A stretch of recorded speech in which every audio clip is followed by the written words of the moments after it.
نمائے ضیاء کے ساتھ professor Zia U S A اور پاکستان کے تعلقات کے لحاظ سے جہاں ہم پاکستان کے جو امریکہ کے ساتھ مفادات کے لحاظ سے جو تقاضے ہیں اور جو حالات و واقعات کا ایک نتیجہ دونوں ملکوں کے تعلقات کی ایک تاریخ کی شکل میں ہمارے سامنے نظر آتا ہے، آج ہم اس سے مختلف ایک زاویے سے یہ سمجھنے کی کوشش کرتے ہیں کہ امریکہ کا پاکستان سے متعلق کیا ایجنڈا ہے، کیونکہ اس وقت جو امریکہ کے فارن پالیسی کا ایک بنیادی پرنسپل کے طور پر اسے لیا جا سکتا ہے، وہ یہ ہے کہ امریکہ دنیا کے مختلف ممالک کے ساتھ اپنے تعلقات کے لحاظ سے دوسرے ملکوں کی اہمیت کے لحاظ سے ان کے تعلقات کی نشو و نما کا کوئی تصور اختیار کرنے کے بجائے دوسرے ملکوں سے اپنے مفادات کے تحفظ اور فروغ کے لیے جو ہے کردار کا جو ہے وہ ایک اصول جو ہے وہ اختیار کیے ہوئے ہے۔ اس طرح سے پاکستان کی جغرافیائی طور پر کیا حالات و واقعات ہے یا پاکستان امریکہ کے لیے کیا کردار ادا کر سکتا ہے، یہ اب کوئی ان کے لیے ایک معنی اور مفہوم کے لحاظ سے کوئی پالیسی کا کوئی ایک اصول ہمیں نظر نہیں آتا، جیسا 50 کی دہائی کے اندر روس کے افغانستان سے حملے کے بعد 1979 کے بعد یا 9/11 کے بعد کے جو تصورات ہیں، اب اس تصورات کی ہمیں جو ہے کوئی صورت جو ہے وہ تشکیل ہوتی نظر، جب ہم یہ کہہ دیا کرتے تھے کہ پاکستان جو ہے وہ امریکہ کے مفادات کے لحاظ سے بہت جیو پولیٹیکلی امپورٹنس رکھتا ہے، لہٰذا امریکہ پاکستان کے ساتھ تعلقات جو ہے وہ فروغ دینے کا جو ہے وہ ایک راستہ جو ہے وہ اختیار کرنے کے علاوہ کوئی دوسرا راستہ اختیار نہیں کر سکتا۔ اب یہاں پر جو اس کی سوچ اور فکر کا جو بنیادی اصول یہ ہے کہ دنیا کے ہر ملک کو اپنی سوچ اور فکر کو امریکہ کے مفادات سے جو ہے وہ تشکیل دے۔ اس وقت اگر میں دیکھوں کہ پاکستان کو اگر امریکہ کے ساتھ اپنے تعلقات کی نشو و نما چاہنا ہے، تو اس لیے پاکستان کو اپنے مفادات کے اصول کے یا اپنا اس کا کوئی احاطہ کرنے سے زیادہ اس بات کا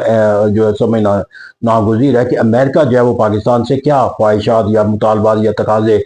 یا کیا اصول و ضوابط کا جو ہے اختیار کرنا جو ہے وہ ایک سوچ اور فکر کے تحت جو ہے وہ اختیار کر سکتا ہے یا رکھتا ہے۔ میرے خیال میں امریکہ کا پاکستان سے متعلق جو ایک بنیادی اصول اور تقاضا ہمیشہ رہا ہے، لیکن اب وہ بائی فورس اس کو ایگزیکیوٹ ہوتے ہوئے دیکھنا چاہتا ہے کہ پاکستان اپنی سوچ اور فکر کے اندر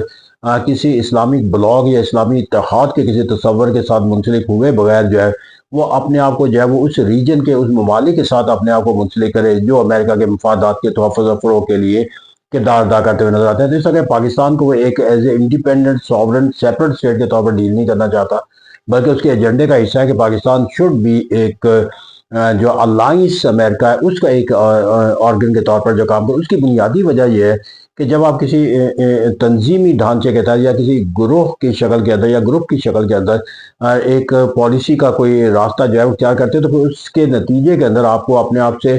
اسے علیحدہ کرنا جو ہے وہ مشکل ہی نہیں بلکہ ناممکن ہو جاتا ہے۔ تو اس طرح کہتے ہیں کہ جب پاکستان امریکہ کے ساتھ اپنے تعلقات کی نشو و نما کی بنیاد جو ہے وہ ایک اسلامی ممالک کے گروہ کی صورت میں لے گا، تو پھر امریکہ کے مفادات کے ساتھ منسلک رہنا جو ہے اتنا ہی ناگزیر ہوگا جتنا کہ اس گروہ کے لیے۔ تو اسے کہتے ہیں امریکہ نے پاکستان کو جو ایک لاہ عمل کے تحت جو ہے وہ اب اس گروپ کا ایک ممبر کے طور پر جو ہے وہ تشکیل دینے کا جو عمل ہے وہ اختیار کر رکھا، اور پاکستان اس عمل کو اختیار کیے ہوئے نظر آتا ہے۔ یہی وجہ ہے کہ غزہ سے متعلق جتنے بھی ہمیں ایکٹیویٹیز نظر آئیں پیس پلان کے حوالے سے، جو اب بھی غزہ پیس پلان ہے اس کے اندر پاکستان کا جو لاہ عمل ہے، پاکستان کی جو خارجہ پالیسی اور حکمت عملی اور جو فیصلہ سازی ہے وہ اسی بنیاد پہ تشکیل دی جاتی ہے کہ جو گروہ کے اراکین یا دیگر اسلامی ممالک جو غزہ پیس بورڈ کا حصہ ہے وہ جو فیصلہ کریں گے، لاہ عمل اختیار کریں گے، ہم اس کے ساتھ منسلک ہوں گے۔ اس طرح پاکستان اپنے امریکہ کے ساتھ تعلقات جو ہے وہ بائی لیٹرل جو اختیار کرتا رہا ہے، وہ اب بائی لیٹرل کے طور پر امریکہ کے ایجنڈے میں شامل نہیں ہے، بلکہ اسے ایک گروہ کی شکل، کیونکہ امریکہ جو ہے یہ بخوبی آگاہ ہے کہ پاکستان کے پاس as a independent separate state کے طور پر اپنے مفادات کے تحفظ اور فروغ کا کوئی دوسرا راستہ ہو سکتا ہے، یعنی کہ پرو چائنا الائنس یا رشیا کا اعلان، لیکن جب وہ پاکستان اسلامی بلاک کے طور پر اس کے ساتھ منسلک ہوگا تو پاکستان کے امریکہ کے ساتھ اپنے تعلقات کو سوائے اس سوچ اور فکر کے ساتھ منسلک کرنے کے کوئی دوسرا راستہ نہیں ہوگا جو اس بلاک کا ہے۔ سوچ اور فکر کہ وہ اس کے صورت کے اندر جو آپ کی اینیمیٹی ہے وہ ٹورڈز امریکہ کنسیڈر نہیں کی جائے گی، بلکہ ایک اینیمیٹی ٹورڈز دا گروہ تشکیل دی جائے گی، اور پاکستان اس گروہ کا جس کے اندر امریکہ کی سپرویژن ہو اور قیادت کا کردار ہو، سپر پاور کے ساتھ حیثیت کے ساتھ اس گروہ کے اندر شامل ہو، اور دنیا کے باقی گروہ کے اندر ممالک جو ہے وہ اپنے مفادات کے تحفظ اور فروغ کا واحد ذریعہ امریکہ کو سمجھتے ہوں اور آپ اس گروہ کا حصہ ہوں، تو ہاؤ اٹ از پاسبل کہ پاکستان جو ہے وہ کوئی ایک ایسا عمل اختیار کرے جس کے نتیجے کے اندر ہمیں اس گروہ سے جو ہے وہ ایک رد عمل کے طور پر جو ہے کوئی منفی طرز فکر و عمل کا جو ہے وہ سامنا کرنا پڑ سکتا ہو۔ تو اسے کہتے ہیں امریکہ کے ایجنڈے کے طور پر پاکستان کے جو ہے وہ اب تاریخ میں یہ بھی ایک بہت اہم موڑ ہے امریکہ کی خارجہ پالیسی کے لحاظ سے کہ پاکستان کو ایک پرو الائنس کا حصہ جو ہے وہ بنا دیا جاتا ہے، جو پرو امریکہ الائنس ہے۔ یہی وجہ کہ ایران کے ساتھ تعلقات کی ہمارے کشیدگی کا تصور پایا جاتا ہے، لیکن سعودی عرب ہو جائے یا دیگر قطر کے ممالک ہو جائے، ان کے ساتھ ہمارے تعلقات کی نشو و نما کا ہونا جو ہے وہ ایک اہم پہلو بنتا چلا جا رہا ہے۔ اس طرح کہتا ہے کہ پاکستان جو ہے وہ اب 50 کی دہائی کا ملک نہیں ہے کہ جہاں پر ہم سیٹوں اور سینٹوں کے رکن بن جائیں یا میڈیا کے ساتھ اپنی وابستگی کا اظہار کر دیں، باوجود اس کے مڈل ایسٹ کے ممالک جو اس سے مختلف رائے رکھتے تھے، یا غزہ جو سوئز کینال کا جو ایشو تھا اس سے متعلق ہماری جو سوچ پائی جاتی تھی 50 کی دہائی کے اندر، اب بھی ہم ویسی سوچ اور فکر کے تحت جو ہے وہ اپنے آپ کو جو ہے وہ منسلک رکھ سکیں۔ تو اس طرح کہتے ہیں اب ہماری جو سوچ اور فکر ہے وہ وہی سوچ اور فکر ہوگی۔ اس کی بنیادی وجہ کہ جو سیٹوں اور سینٹوں کے بعد مڈل ایسٹ کے ممالک کی جو مخاصمت تھی وہ اب ختم ہو چکی ہے، اور اس طرح جب وہ مخاصمت ختم ہو چکی ہے تو پاکستان امریکہ کے ساتھ اب اس اتحاد کی طرح ہے جس طرح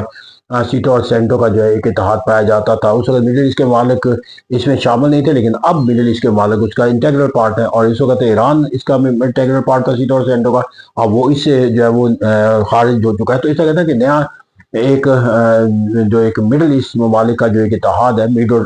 کانسیپٹ کے تحت، وہ اب پاکستان کی شمولیت کے ساتھ جو ہے وہ امریکہ کے پرو تصور کے ساتھ جو ہے وہ قائم ہوتا ہوا نظر آتا ہے۔ تو اس سے کہتے ہیں کہ پاکستان جو ہے وہ امریکہ کی نظر میں اب ایک اسلامی بلاک کا وہ ملک ہے جو اس کے ساتھ منسلک نظر آتا ہے۔ پھر امریکہ کے ساتھ پاکستان کے جو ایجنڈے کے طور پر لیا جا سکتا ہے وہ امریکہ کی سوچ اور فکر کے مطابق کہ پاکستان اپنے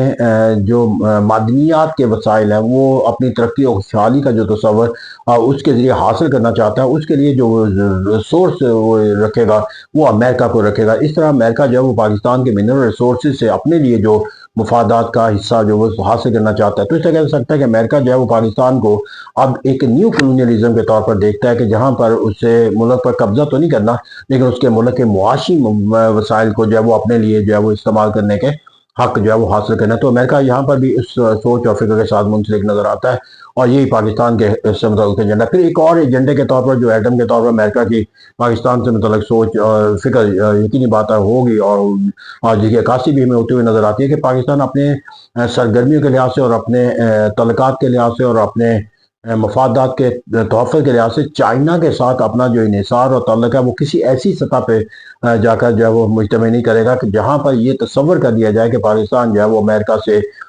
مفادات کے تحفظ کے لحاظ سے جو ہے وہ دور ہو گیا، یا امریکہ کے مفادات کے خلاف جو ہے وہ چائنا کے مفادات کے تحفظ کا ایک اعلی کار بن چکا ہے۔ تو اس طرح یہاں پر بھی وہ ایک پاکستان کا اور امریکہ کے تعلقات کا ویزا ویز جو چائنا وہ ایک بیلنس آف پاور اور ایک بیلنس آف ٹیرر کے طور پر جو ہے وہ قائم رکھنا چاہتا ہے۔ یہی وجہ ہے کہ ہم عملی طور پر بھی دیکھتے ہیں کہ پاکستان کے اندر جو بیانیہ پایا جاتا تھا سی پیک کا، سی پیک 1، سی پیک 2 اور اس کے تحت ہونے والے منصوبے اور اتنا بڑا جو ایجنڈے کے طور پر اس کے اوپر ہونے والی جو سرگرمیاں جس کا ہم بیانیہ رکھتے تھے، وہ ہمیں اب جو ہے وہ ناپید ہونے کا تصور نہ بھی دے تو کمزور ہونے کا تصور تو ہمیں ہر وقت جو ہے وہ ہوتا ہوا نظر آتا ہے۔ تو کہنا ہے کہ پاکستان جو ہے وہ امریکہ کا جو ایجنڈے میں اب ایک ایسے ملک کے طور پر شامل ہے کہ جہاں پر اس نے اپنی ہر سوچ اور فکر کے اندر جو ہے وہ اپنے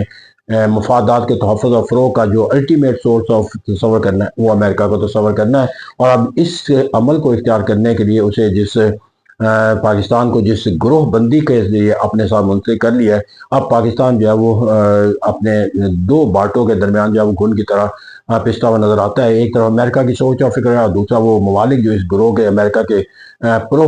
گروپ کے حصہ تصور کیے جاتے ہیں۔ اس طرح ان دونوں کے درمیان رہ کر آپ کو اپنے مفادات کا تحفظ حاصل کرنا، اور اگر آپ نے کوئی ایسا عمل کیا تو دو بانٹوں کے درمیان جو چیز آتی ہے وہ گھن کی طرح پس جاتی ہے۔ اس طرح اسلامی دنیا کے وہ ممالک جو پرو امریکہ ممالک ہیں وہ اس کی بھی ہاسٹیلٹی کا سامنا کرنا پڑے گا، اور اسی طرح امریکہ کی ہاسٹیلٹی تو آج خود جو ہے وہ ہمیں مشکلات کے لیے جو ہے وہ تیار نظر آتی ہے۔ تو اس طرح سے یہاں پر ہمیں امریکہ کے جو ایجنڈا ہے وہ پاکستان کو ایک ایسے ملک کے طور پر تشکیل دینا ہے کہ جو اپنے مفادات کے تحفظ اور فروغ کا ذریعہ ماخذ امریکہ اور اس کے اتحادیوں کو سمجھے۔ Thank you very much.